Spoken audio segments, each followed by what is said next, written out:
मूंखे घणे डुख थिए थो, मुंहिंजे लोक लाइ मुंहिंजे हृदय में हमेशह डुख थिए थो। पंहिंजी जाति जा भाउ इजरायली लोक लाइ हृदय जे बोझ जे कारण पाण संत पाउल जा वखाण कया खपे। पंहिंजे लोक लाइ उन खे अति डुख ने पीड़ा थिए थी। हीअ ज संत पाउल हिकिया नियम वारो पण ईश्वर वग़ैरह जो क्रियाकांड वारो पण जीवन वग़ैरह जो हो, पर हाणे हिनखे यीशु में मिलियो आहे। तॾहिं पंहिंजे लोक खे उहो जीवन मिले न ईश्वर मिले, तंहिं लाइ अति शौक़ करे थो, ॾुखी थिए थो, इन जो जीव भरे थो। हरेक यहूदी व्यक्ति यीशु ख्रिस्त ते विश्वास रखे, अहिड़ी संत पाउल जी इच्छा आहे। मित्र, जो आयूं यीशु ते विश्वास कयो आहियो, तव्हां अंजाज लोग प्रभु यीशु ते विश्वास रखे, अहिड़ी आजे हृदय में इच्छा हुअणी खपे। हाणे नेरियूं 9वें अध्याय जी 3 कलम। मुंहिंजी जाति जा भाउ, हा, मुंहिंजे लुई जे सॻे जे कारण ईश्वर जो श्राप गिनी ख्रिस्त नूं जाणे साव अलॻि थी विना, अहिड़ी इच्छा मूंखे थिए थी। ॿिए अनुवाद प्रमाणे ही कलम हिन प्रमाणे वांचे सघिजे। ऐं मुंहिंजे भाउ वारनि जी हिकिड़ो ॾींहुं श्रापित हो, उहो मुंहिंजे लुई जा सॻा आहीं। संत पाउल जो पंहिंजे लोक जे उद्धार माटे जो बोझ ने इच्छा हिते ज़ाहिर थिए थी ने हिनखे जेकी मिलियो आहे उहो इन जा जाति जा लोक मिलवे, अहिड़ी इन जी घणे इच्छा आहे। इन जी जात जा यहूदी लोग यीशु ख्रिस्त में जेको आनंद सुख आहे उहो मिलवे, अहिड़ी पाउल जी इच्छा आहे। संत पाउल ने ईश्वर भक्त मूसा जे हृदय जो पंहिंजे लोक जो प्रेम खे सम्झणो ने इन जो माप कढणो सवलो न आहे। पवित्र ग्रंथ बाइबल में गणना 32, 31 ने 32 में जणाइए था कि मूसा ईश्वर वटे पाछा वञे चयो, अरे उहो लोक वॾो पाप कयो हुयो ने पंहिंजे उपयोग लाइ सोंजो देव बनायो आहियो, त पण तूं उन खे पाप जी क्षमा कईं त खासो न का तुंहिंजे लखल पुस्तक में जा मुंहिंजो ना तूं भूसी विझ। प्रिय मित्र, कोरो आंजे हृदय में एतिरो ऊनो ने सचो प्रेम आंजे लोक लाइ आहे। जे अहिड़ो आहे त प्रभु यीशु आके आशीर्वादित कईंदा। प्रभु यीशु लाइ जीवेला ने यीशु जो ना प्रगट करेला उहो ज़रूरी आंजी मदद करींदा। लोक अनंत विनाश नूं बची वञे, तंहिं लोक खे यीशु वटे ने यीशु विषय ॼाणाइणो घणे ज़रूरी आहे।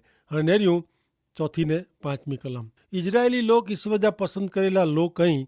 पुत्र थे जो हक़, महिमा, करार, नियम शास्त्र, भजन क्रिया ने ईश्वर जा वरदान उन खे ज ॾिने में आया आहिनि। उहो आदि पितृ जा वंशज आहिनि। ख्रिस्त पण शरीर प्रमाणे उन जे ज वंश जा आहिनि। मिणी ते राज कईंदड़ ईश्वर जो हमेशह महिमा थियो। आमीन। संत पाउल सवाल करे थो कि इजरायली लोक केरु आहिनि ने इजरायली लोक खे ओळखण लाइ 8 बाबतूं जणाए में आवई आहे। पहली बाबत, पुत्र थे जो हक़ अथवा दत्तक पुत्र जो हक़। हिकिड़े राष्ट्र तरीक़े दत्तक पुत्र पणे जो हक़ मिलियल आहे। कोई अंगत का हिकिड़ी व्यक्ति खे न। दुनिया में फ़क़्ति हिकिड़ो ज राष्ट्र का देश आहे जंहिंखे ईश्वर पंहिंजो पवित्र तरीक़े बोलायो हुयो। निर्गमन 4 ने 22 में चए था कि तूं फारून खे चओ कि ईश्वर अहिड़ो चए था कि इजराइल मुंहिंजो पुत्र आहे ने एतिरे मुंहिंजो वॾो पुत्र आहे। फिरी थी पुनर्नियम 7 ने 6 में जणाए में आयो आहे कि तूं तुंहिंजे देव ईश्वर जी पवित्र प्रजा आहीं। ईश्वर तुंहिंजे देव तोखे पृथ्वी जी सपाटी पर जे मिड़े प्रजा में जा पंहिंजी ख़ासि प्रजा थियला पसंदि कयो हुयो। प्रिय मित्र, पुनर्नियम 7 ने 6 ने योहान 3 ने 16 हिकिड़े ज वरदान विषय जणाई थी। ईश्वर आते एतिरो एॾो मेड़े प्रेम कयो कि आंजे उद्धार लाइ उनी पंहिंजा हिकिड़ा मात्र पुत्र प्रभु यीशु ख्रिस्त खे ॾेई ॾिनो। ईश्वर इजराइल देश खे चए था कि उन खे दत्तक पुत्र पणे जो हक़ ॾिने में आयो आहे। प्रभु यीशु ख्रिस्त में विश्वास रखे से ऐं पण ईश्वर जी ख़ासि प्रजा जा पवित्र लोक ने स्वर्गीय राज्य जा वारसदार आहियो। ॿई बाबत, उहा आहे महिमा। झूने समय में जेको ईश्वर जी हाज़िरी करार कोस मार्फत यहूदी लोग भेरी वी, उहो ज ईश्वर जी हाज़िरी मंदिर में पण वी। निर्गमन 40 ने 35 में लिखियलु आहे कि मूसा मुलाक़ात मंडप में वञी सघियो न, कीअं कि वॾर इन ते स्थिर रहियो हो ने तंबू ईश्वर जे प्रकाश से भरपूर हो। मात्र इजरायली लोक जिरे ईश्वर जी हाज़िरी जो अनुभव कयो हो। अॼु हिन दुनिया मथे ईश्वर जी ॾेखाजे अहिड़ी हाज़िरी न आहे। हीअ ॻाल्हि पाण ध्यान में ने यादि पण रखी खपे। अॼु हिन दुनिया में मंडली साथे पवित्र आत्मा ईश्वर जी अदृश्य हाज़िरी आहे। प्रिय मित्र, झूने समय में इजरायली लोग बेरा ईश्वर जी हाज़िरी वी, पण अॼु अहिड़ी रीते ईश्वर पाण बेरा हाज़िर नहीं कोलाए। ईश्वर पवित्र आत्मा हर एक विश्वासी में वासो कईं था ने ई अदृश्य ईश्वर जी वास्तविक हाज़िरी प्रभु यीशु ख्रिस्त ते विश्वास करींदड़ व्यक्ति बि रही आहे। मित्र, जो ईश्वर पुत्र प्रभु यीशु ख्रिस्त खे आंजा हिकिड़ा मात्र ईश्वर ने मुक्तिदाता तरीके स्वीकारियो आहियो तो पवित्र आत्मा के रूप में ईश्वर आ भेरा आई ने पवित्र आत्मा आके ईश्वर की हाजिरी विषे सभान रखें था। साथ ईश्वर के पसंद पे अड़ो जीवन जीवे जी उहा के शक्ति पूरी पाड़ीए था। हाँ नेरियूं त्रेई बाबत उहा है करार। ईश्वर सामे हलीने इजरायली लोग साथे केतरक करार क्यों ने ईश्वर हिन करार के पूरो करेला मांगे था। इनमें जा घणे करार ईश्वर पूरा क्यों हो। दाखला तरीके यहूदी प्रजा के ईश्वर च्यों का आऊं सजी दुनिया में आके आशीर्वादित रूप करींदो। ईश्वर अड़ो क्यों ते पोइ दाऊद राजा के ईश्वर च्यों का मसीह अथवा उद्धारकर्ता तोजे कूड़ में जन्मदा ने ही पण पूरो थियो। प्रभु यीशु ख्रिस्त में ईश्वर जा करार पूरा थिया आहिनि। ईश्वर इजरायली लोक साथे करार क्यों, इब्राहिम साथे जो करार, राजा दाऊद साथे जो करार ने इजरायल प्रजा साथे जो करार, भई कोई प्रजा साथे ईश्वर करार क्यों न हो। इजरायली प्रजा करार जी प्रजा है, करार उन्हीं जा आहिनि। हाणे नेरियो अॻियां चौथी बाबत अने उहा आहे नियम। मूसा मार्फते ॾिने में आवल नियम इजरायल प्रजा के ॾिने में आया हुआ। ईश्वर यहूदी प्रजा के च्यों का हाणे जो ऐं मुंहिंजो मनंदा ने मुंहिंजो करार पारींदा त मेरे लोक में ऐं मुंहिंजो ख़ासि धन थींदा कीअं क सॼी पृथ्वी मुंहिंजी आहे। निर्गमन 19:5 प्रमाणे ईश्वर हिन प्रजा के निर्गमन 31:3 में पण जणायो हो क वरी तू इजरायली लोक के चओ क ऐं ज़रूरु मुंहिंजा विश्रामवार पारियो कीअं क आंजी पेढ़ी दर पेढ़ी आंजी ने मुंहुं विचे निशानी रूप आहे। एतिरेला क ऐं जाणो का के पवित्र कईंदल यहोवा उहो आऊं ईश्वर आहियां। हिते पण नेरियो त ही करार इजरायली प्रजा साथे जो करार आहे, को हिकिड़ी व्यक्ति जो न आहे। साबातवार अथवा साबात जो ॾींहुं जेके विश्रामवार जंहिंमें अचे थो उहो इजरायल प्रजा में नियम वो। इन जे बदिले ईश्वर उन जे प्रभु यीशु ख्रिस्त में पाके प्रभु यीशु जे पुनरुत्थान जो ॾींहुं ॾिने में आयो आहे। यीशु ख्रिस्त जी समाज मंडली हाणे रविवार जो एतिरे क यीशु जे जीरे थे जे ॾींहं के प्रभु जे ॾींहुं तरीक़े पारीअ था। रविवार जो प्रभु यीशु ख्रिस्त मथे विश्वास करींदड़ लोग सजीवन थियल प्रभु यीशु ख्रिस्त जो स्तुति भजन भेरा मिली कईं था ने संगत कईं था। तंहिं पोइ पांचवी बाबत आहे ईश्वर जी सेवा। ईश्वर जी सेवा में ईश्वर जी भक्ति जो समावेश थिए थो, जंहिंमें ईश्वर जी सेवा मुलाकात मंडप ने पोइ अंदिर में सेवा कईंदा हुआ। इजराइल प्रजा के ईश्वर राज्य मान्य याजक वर्ग तरीके पसंद कियो। ऊ दुनिया में यज्ञकार जो स्थान धराईंदड़ लोक हुआ। जोने करार में यज्ञकार ईश्वर वटे माण्हू मध्यस्थी कहिणी पवंदी हुई। इजराइल प्रजा सॼी मानव जात ला मध्यस्थ बने जो हो, पण उहो इनमें निष्फल विया। निर्गमन 19:6 में ईश्वर यहूदी प्रजा के जणायो हो क मूला ऐं याजक जो राज्य ने पवित्र देश जाति थींदा। इजरायली प्रजा ईश्वर जा यज्ञकार तरीके निष्फल वही, तंहिं छतां ईश्वर पंहिंजो हेतु निष्फल क्यों न।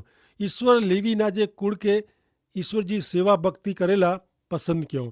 हाणे भविष्य में हिन पृथ्वी मथे प्रभु यीशु ख्रिस्त 1000 वरे राज कईंदा तॾहिं फिरी थी इजरायली प्रजा ईश्वर जा यज्ञकार तरीके ईश्वर जी सेवा भक्ति करींदा।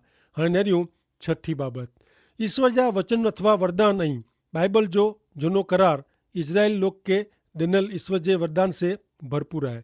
ईश्वर जुआन यहोशुआ के चयो क मुंहिंजो सेवक मूसा मरी वियो आहे, तंहिं लाइ हाणे तू ने ही मिड़े लोक उथियो ने देश जो को आऊं उन्ही के एतिरे इजराइल लोक के ॾियां तो इन में ही यर्दन नदी उतरी ने ऐं वञो। इजरायली लोक के वचन जे देश के कब्जे करे जो वो इनमें पण ही प्रजा निष्फल वही, पण प्रभु यीशु ख्रिस्त जे राज्य में ही वचन पूरो थींदो। सातवीं बाबत उहा आहे पितृ जी आहे। मुख्य 3 पितृ अथवा पूर्वज ऐं जंहिंमें इब्राहिम, इसहाक ने याकूब जो समावेश थिए थो। इजरायली प्रजा के इब्राहिम, इसहाक ने याकूब जा वंशज लेखे में आया आहिनि। यहूदी प्रजा वटे ईश्वर मार्फते सर्जे में आवल पहलो पुरुष आदमनु मंडीने प्रभु यीशु ख्रिस्त सुधी जी वंशावड़ी घणे व्यवस्थित रीते रखे में आई आहे। पवित्र ग्रंथ बाइबल में वारंवार ही वंशावड़ी जणाए में आई आहे। छेल्ले 8वीं बाबत उहा आहे प्रभु यीशु ख्रिस्त तारणहार मसीहा। प्रभु यीशु ख्रिस्त मानव शरीर में आया। जॾहिं प्रभु यीशु हिन पृथ्वी ते आया तॾहिं हू यहूदी हुआ। यूहन अनुसार शुभ संदेश जे 4 अध्याय जी 9वीं कलम में हू समरूनी स्त्री प्रभु यीशु ख्रिस्त के यहूदी तरह के ओळखे थी ને બોલાઈ હતી.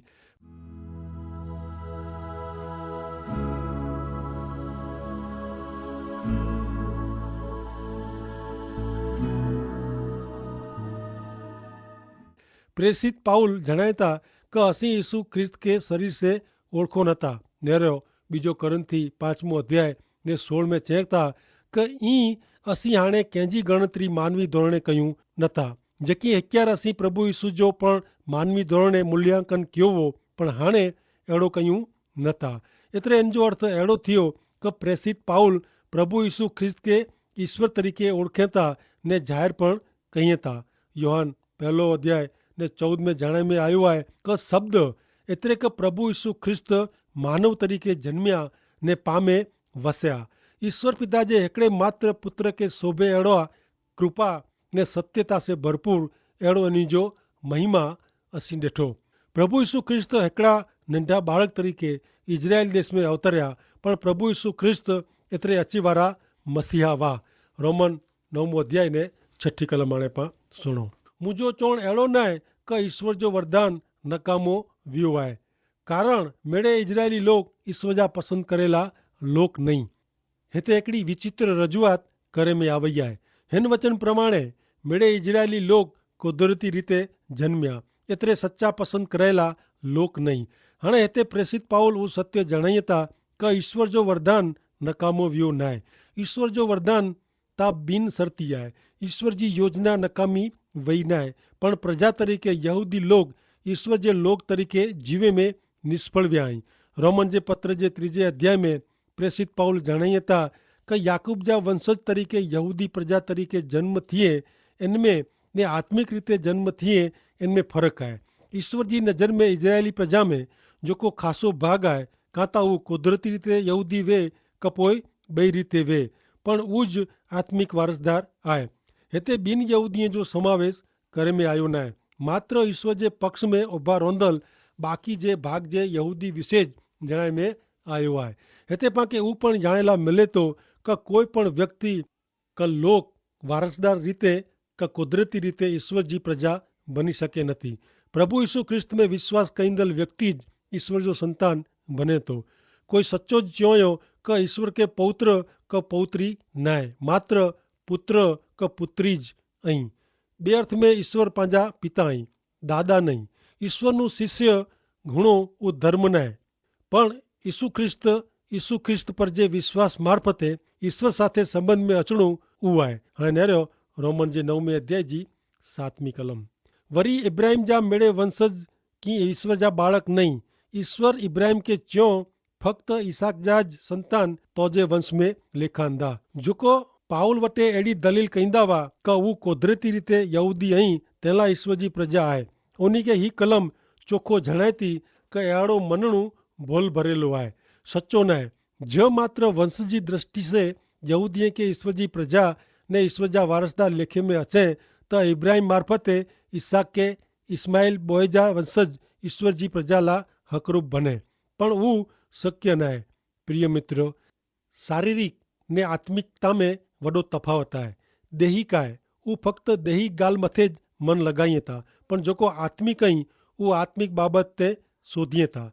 जडे प्रभु यीशु ख्रिस्त जे समय में उन्हीं के केतराक यहूदी लोग जणायो कि वो इब्राहिम जा वंशज आई तडे प्रभु यीशु ख्रिस्त कुरोच्यो जो अई खरेखर इब्राहिम जा वंशज वो तो वो जड़ा कम के है एड़ा अई पण कर्यो. आंजो पिता ता शैतान है. अई आजे पिताजी वासना प्रमाणे हलोता. वो शुरुआतनु ज खूनी वो सत्य जे पक्ष में उभो रह्यो न कारण इनमें सत्य आए ज न. खोटो कोछणो इनला स्वाभाविक है कारण वो खोटो है ने कूड़े जो पिता है.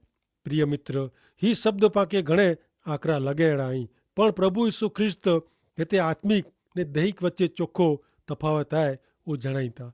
अई केन कुल में जन्मे आयो अई केन देश ने केन लोक में जन्मे आयो इनके ईश्वर साथे कोई लेवा देवा न है. ईश्वरता हरेक व्यक्ति के कोई पण जात जा भेदभाव वगर पाप जी माफी ने नवो स्वभाव दिए था. प्रभु यीशु ख्रिस्त में विश्वास करींदल व्यक्ति नवो सर्जन बने तो ने ते पोई वो पवित्र आत्मा जी आधीनता में जीवीने पंहिंजे जीवन मार्फते ईश्वर जो महिमा कहीं था.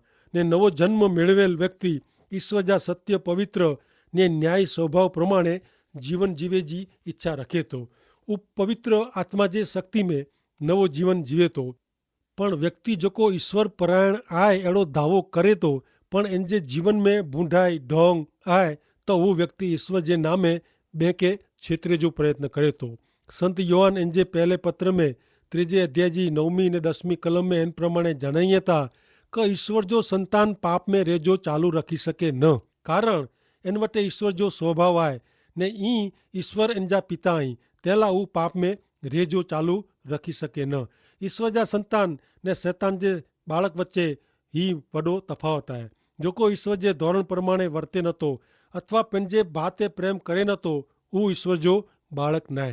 हाणे नेरियूं रोमन 9:8 ने 9 कलमूं एतिरे कुदरती रीते जन्मेल ईश्वर जा संतान नहीं पण ईश्वर जे वचन प्रमाणे जेको जन्मिया आई उहो ज सच्चा वंशज लिखाजे था कारण ईश्वर जो वरदान अहिड़े शब्द में मिलियो हो योग्य टाइम ते आऊं पाछो अचींदो ने सारा के पुत्र जो जन्म थींदो।